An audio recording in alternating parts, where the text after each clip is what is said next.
Hello అండి. So ఇవాళ మనము iOS 14 బెటా వర్షన్ ఫీచర్స్ చూద్దాము, యాజ్ వెల్ యాజ్ ఎలా ఇన్స్టాల్ చేసుకోవాలో అనేది కూడా చూద్దాము. సో ఫస్ట్ మనం iOS 14 ఏంటంటే iOS 14 ఇంకా బెటా వర్షన్లో ఉందండి, పబ్లిక్కి రాలేదు, డెవలపర్ వర్షన్లో ఉంది iOS. సో అది కావాలంటే ఇన్స్టాల్ చేసుకోవచ్చు. బట్ iOS 14 వచ్చేసి చాలా వరకు బగ్స్ ఉంటాయి అందులో, మీకు తెలియనివి బగ్స్ చాలా ఉంటాయి. బట్ పబ్లిక్ రిలీజ్ అంటే అఫీషియల్ రిలీజ్ అనేది ఇంకా టైం పడుతుంది, మేబీ సెప్టెంబర్ ఆర్ ఆగస్ట్ ఎండింగ్లో అవ్వచ్చు. సో ఫస్ట్ మనము ఎలా ఇన్స్టాల్ చేసుకోవాలో చెక్ చేద్దాము. సో ఇప్పుడు ఫస్ట్ సఫారీ ఓపెన్ చేసి ఇక్కడ data.apple.com అని టైప్ చేస్తే సో ఒక వెబ్ పేజ్ వస్తుందండి. సో ఇలా ఆప్షన్స్ ఉంటాయి. సో ఇదంతా ఏంటంటే iOS 14 యొక్క ఫీచర్స్ ఇవన్నీ కంప్లీట్గా. ఓకే, సో ఇప్పుడు ఫస్ట్ నేను ఏం చేస్తానంటే ఇక్కడ సైన్ ఇన్ ఆప్షన్ ఉందండి. నేను ఆల్రెడీ ఐఫోన్ యూజ్ చేస్తున్నాను కాబట్టి సైన్ ఇన్ ఆప్షన్ క్లిక్ చేసేసి నా క్రెడెన్షియల్స్ ఇలా కంటిన్యూ.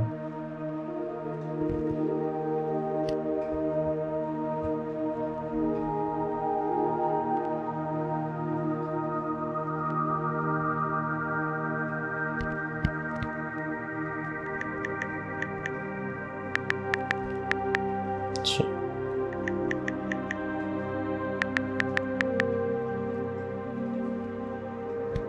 అగ్రిమెంట్ వస్తుందండి, అగ్రిమెంట్ యాక్సెప్ట్ చేస్తాను. So iOS 14 enrol your iOS device అని వచ్చింది. సో ఇప్పుడు నేను ఏం చేస్తానంటే ఇక్కడ నుంచి డౌన్లోడ్ ప్రొఫైల్ అన్న ఒక ఆప్షన్ ఉంటుందండి. ఇన్స్టాల్ ప్రొఫైల్ ఉంది, ఇక్కడ డౌన్లోడ్ ఆప్షన్ ఒక బటన్ ఉంటుంది, దానిపైన ట్యాప్ చేస్తే సో ఇక్కడ ఇలా పాపప్ వస్తుందండి. This website is trying to download a configuration profile, do you want to allow this? Yes, allow click చేస్తే ప్రొఫైల్ డౌన్లోడ్ క్లోజ్. సో నేను iOS 14 బెటా వర్షన్ ఇన్స్టాల్ చేసేసానండి. ఫస్ట్ చెక్ చేద్దాం మనకు ఫోన్లో iOS 14 వచ్చిందో లేదో అని. సో జనరల్లోకి వెళ్తే వెళ్ళేసి ఐఫోన్ జనరల్ అబౌట్లో iOS వర్షన్ 14 వచ్చేసాం. సో ఇప్పుడు మనము ఫీచర్స్ చూద్దామండి. సో ఇందులో నుంచి ఫస్ట్ మీరు అబ్జర్వ్ చేస్తే ఒక కొత్త అప్లికేషన్ వచ్చింది, డౌన్లోడ్ అయిపోయిందండి ఆల్రెడీ. సో అదేంటంటే ట్రాన్స్లేట్. సో బేసిక్గా ట్రాన్స్లేట్ ఏం చేస్తుందంటే ఒక లాంగ్వేజ్ నుంచి ఇంకొక లాంగ్వేజ్కి ఆటోమేటిక్గా ట్రాన్స్లేట్ చేస్తుంది. ఆర్ఎల్స్ మీకు ఇంకా మైక్రోఫోన్లో మీరు మాట్లాడితే అది ట్రాన్స్లేట్ అయ్యి డిస్ప్లే చేస్తుంది. సో ఫస్ట్ మనం చెక్ చేయాల్సింది అంటే ఇంగ్లీష్ అండ్ స్పానిష్ పెడతాను. ఇంగ్లీష్ సెలెక్ట్ చేసేసుకుంటాను. సో ఇంకొకటి వచ్చేసి స్పానిష్. ఓకే, సో ఇప్పుడు నేను టెక్స్ట్ ఇస్తానండి. వాట్స్ యువర్ నేమ్ అని నేను ఇంగ్లీష్లో ఉంటే లామాస్ సో సంథింగ్ ఇలా స్పానిష్లో వస్తుందండి. సో ఇదే నేను ఇప్పుడు ఫ్రెంచ్లో పెట్టాను అనుకోండి. సో ఫ్రెంచ్లో command was apples was so something ఇలా జాపనీస్, రష్యన్ ఆర్ఎల్స్ మీరు మైక్రోఫోన్ కూడా వాడచ్చండి. మైక్రోఫోన్ త్రూ టెక్స్ట్ పంపించేసి అలా ఇక్కడ రెస్పాన్స్ వస్తుంది, ట్రాన్స్లేషన్ జరుగుతుంది. సో iOS 14లో one of the best features వచ్చేసి విడ్జెట్స్, ఇదండి మెయిన్. సో విడ్జెట్స్ వచ్చేసి మూవబుల్ విడ్జెట్స్, లైక్ ఇప్పుడు ఈ విడ్జెట్ని తీసుకెళ్ళి ఇక్కడ పెట్టేస్తాం అంతే. సో మీ యాప్ ఐకాన్స్లో ఈ విడ్జెట్ కూడా ఉంది. అండ్ ఇప్పుడు ఇందులో ఇంకొక ఫీచర్ ఉందండి, లైక్ ఇప్పుడు నేను ఇక్కడ హోల్డ్ చేస్తాను, ఇలా యాడ్ చేసుకోవచ్చు ఒక విడ్జెట్ని. సో ఇలా యాడ్ చేసుకున్నప్పుడు స్మార్ట్ స్టాక్ అని ఒక ఆప్షన్ ఉంటుంది.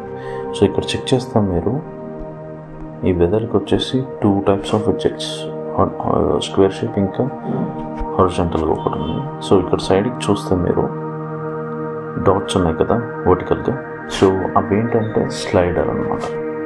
సో ఇక్కడ మనము ఫస్ట్ ఇది ఓన్లీ స్మార్ట్ స్టాక్గా ఉంటుందండి. యాడ్ విడ్జెట్ పెట్టేసుకుంటున్నాను. అండ్ దీన్ని నేను ఎడిట్ చేయాలనుకుంటున్నాను. ఎలా అంటే నాకు బై డిఫాల్ట్గా ఇవన్నీ వచ్చున్నాయి. సో నేను ఫొటోస్ వద్దనుకుంటున్నాను, నోట్స్ ఫోల్డర్ వద్దనుకుంటున్నాను. That's it. సో ఇక్కడ డన్ ప్రెస్ చేసేస్తే ఇక్కడ నేను స్లైడ్ చేసుకోవచ్చు. నాకు నచ్చింది నేను చూసుకోవచ్చు. సో ఇప్పుడు నేను ఇదేం చేస్తానంటే ఇలా మూవ్ చేసేస్తాను. అయితే సో ఇది మూవబుల్. సో కావాలంటే ఇలా మూవ్ చేసేసుకుంటాం. అది ఇలా వచ్చేస్తుంది. సో iOS 14లో ఇంకొక ఫీచర్ ఏంటంటే, సో జనరల్గా మనం ఇక్కడ కింద చూస్తే డాట్స్ ఉన్నాయి కదండి, ఇది నెంబర్ ఆఫ్ పేజెస్ కౌంట్ కదా. సో జనరల్గా ఇప్పుడు ఎగ్జాంపుల్ మీరు ఫస్ట్ పేజ్ నుంచి 5th పేజ్కి వెళ్ళాలంటే ఇలా స్లైడ్ చేయాలి.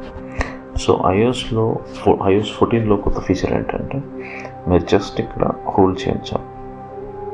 స్వైప్ ఇలా స్లైడ్ చేస్తుంటే ఇలా వెళ్ళిపోతుంటుంది. ఎక్కడ కావాలంటే ఫాస్ట్ కూడా వెళ్ళిపోతుంది. అంతే సింపుల్.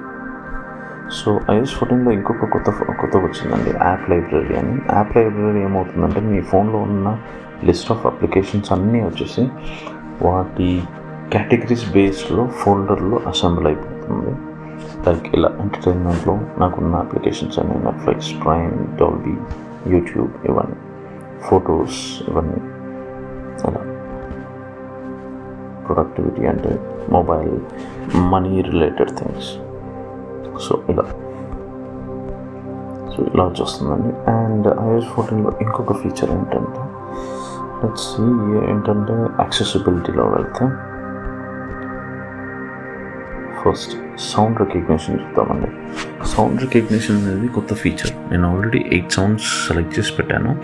బట్ ఫస్ట్ ఈ ఫీచర్ ఏంటో చెప్తాను. సో ఈ ఐఫోన్ అనేది iOS 14 కొత్త వర్షన్లో ఈ సౌండ్స్, డిఫరెంట్ సౌండ్స్ ఉన్నాయి కదండి, ఈ సౌండ్స్ ఏదైనా లైక్ అలామ్స్లో fire, siren, smoke, cat, dog ఇలాంటివి ఏ సౌండ్ అన్న ఐఫోన్ డిటెక్ట్ చేస్తే మీకు ఒక నోటిఫికేషన్ వస్తుందండి, సేయింగ్ లైక్ ఈ టైంకి ఈ సౌండ్ విన్నాను అన్నట్టు. సో అలా వస్తుంది. నాకు యాక్చువల్లీ వచ్చింది. సో చూపించడానికి ఇప్పుడు అది లేదు, అది యాక్చువల్లీ డిలీట్ చేసేసాను. సో ఆ ఫీచర్ ఒకటి ఉంది. అండ్ ఇంకొక ఆప్షన్ వచ్చేసి టచ్ అండి. సో ఇప్పుడు టచ్లో చూస్తే నేను బ్యాక్ ట్యాప్ అని కొత్త ఆప్షన్ వచ్చింది. సో బ్యాక్ ట్యాప్లో ఈ ఫీచర్లో, బ్యాక్ ట్యాప్ ఫీచర్లో 2 ఆప్షన్స్ ఉన్నాయి, double tap and triple tap. So ఇదంతా స్మార్ట్గా ఉంటుందో చూడండి. డబుల్ ట్యాప్లో ఇప్పుడు సే ఫర్ ఎగ్జాంపుల్ ఇది ఆల్రెడీ బై డిఫాల్ట్ ఉంది, నేను షార్ట్ కట్స్లో టార్చ్ పెట్టుకున్నాను. సో డబుల్ ట్యాప్లో టార్చ్, ట్రిపుల్ ట్యాప్లో నేను స్క్రీన్ షాట్ పెట్టుకుంటాను. ఓకే. సో ఇప్పుడు ఏమవుతుందో చూడండి. జస్ట్ మీ phone back side double tap 2 times tap చేయండి.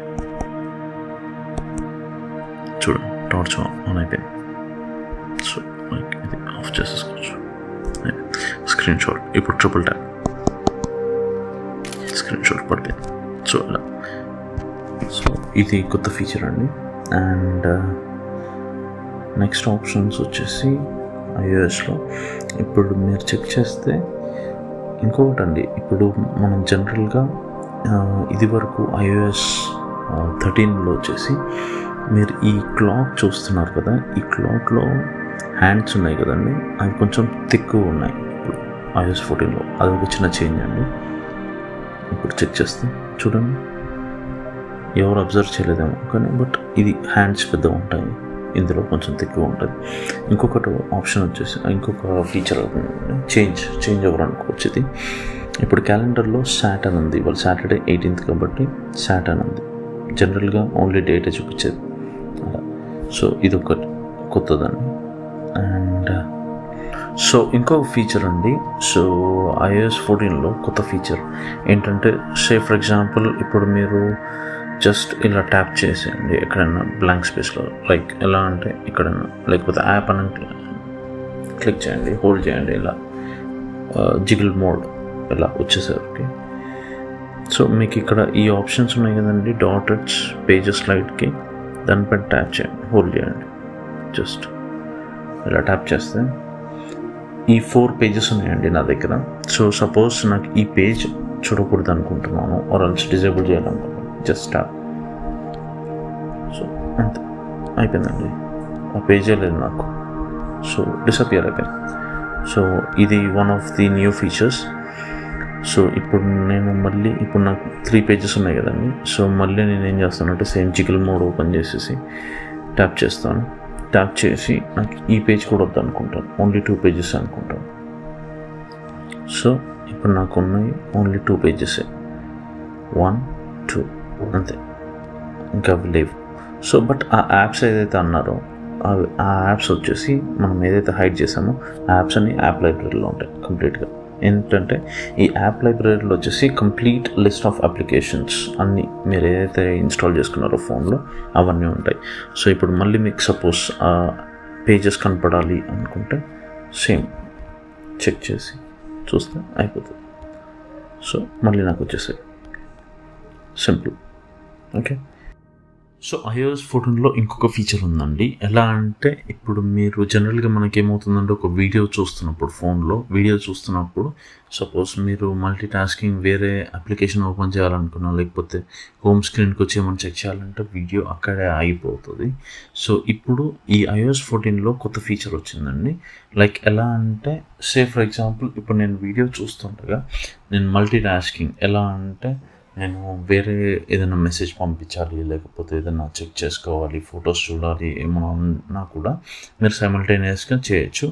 లైక్ ఎలా అంటే ఇప్పుడు వీడియోలో చూస్తున్నారు కదా, సో అలా జరిగిద్దండి. సో ఇదొక